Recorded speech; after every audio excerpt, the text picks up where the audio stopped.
Dictation start now.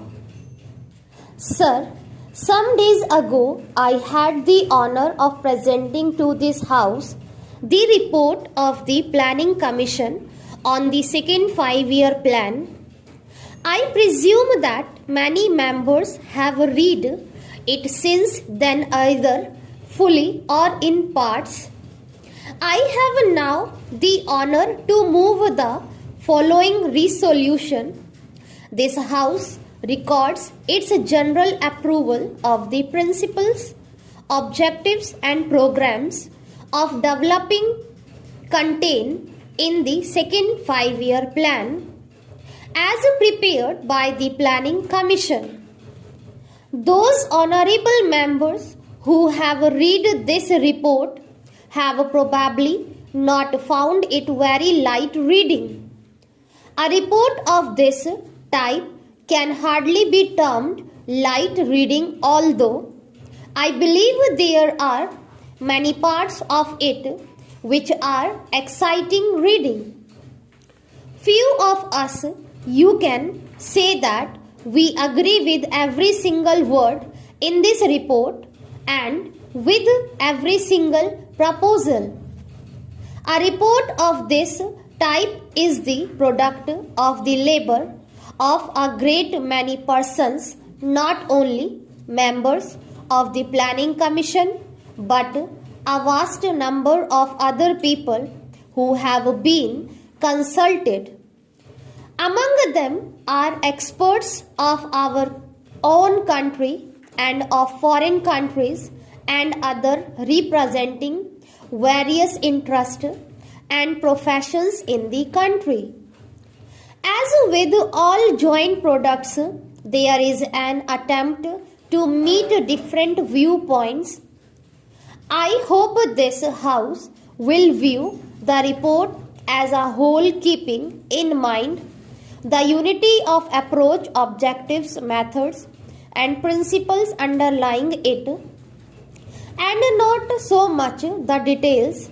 It is open, of course, to any honorable member to criticize or to make suggestions in regard to any part of the report, whether it be principles or details. But I submit that the important thing is to get hold of the main principles. I propose, therefore, to deal with the broad principles only.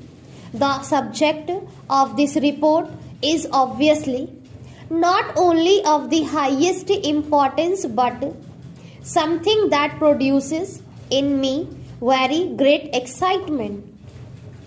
It is an exciting subject because it deals with the future of 360 millions of people. To some extent, that future will affect the future of other countries and even of the rest of the world. It therefore becomes an enthralling and exciting subject. We are engaged in the shaping of the future of India. Surely there could be few subjects more exciting than this. If this is therefore with a sense of the burden of history that I face this problem. It is also with a great sense of humility because however great and however competent we may consider ourselves, we are small in relation to this mighty theme of building up our country and taking its millions of people forward during the next 5 years. These 5 years are only some kind of a period that we fix our convenience because there are no isolated periods in the march of a nation. It is a continuous march. We must really think in terms of even longer periods and terms of several 5-year plans. This is the second. Nobody thinks that at the end of the second plan we shall have been At the end of our journey, there is no journeys, and when a nation is marching, leaving out the ultimate ends, even such a goal as we envisage the objective of a socialist pattern of society is not going to be achieved at the end of the first 5-year plan or the second. It may require 3 or 4 5-year plan periods before we can say with some confidence that we have very largely achieved it. Therefore, we must keep this large perspective in view in planning, especially.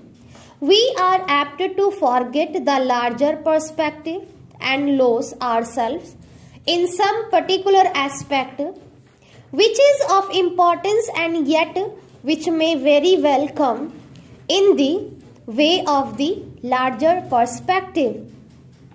For example, take the question of regional development. We are all agreed that there should be a uniform development all over India. We are all agreed that disparities, not only as between individuals in regard to income, but as between the various areas in India, should be removed, that there should be equality of growth and opportunity all over India. But if we start applying that principle regardless of the other objectives and perspectives, we may spoil the whole plan. We may not have very much to give to any region. Therefore, in looking at the 5-year plan, we have to think really of several 5-year plans.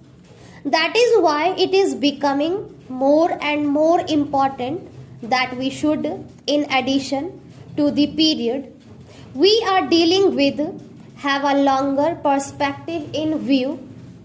The second 5-year plan necessarily deals with what might be called material objectives. They are very important because it is on the basis of certain material achievements that we can build other achievements. The plan deals to some extent, no doubt, with culture and like matters. Nevertheless, it confines itself chiefly to material advance. That does not mean that we attach no importance to other aspects.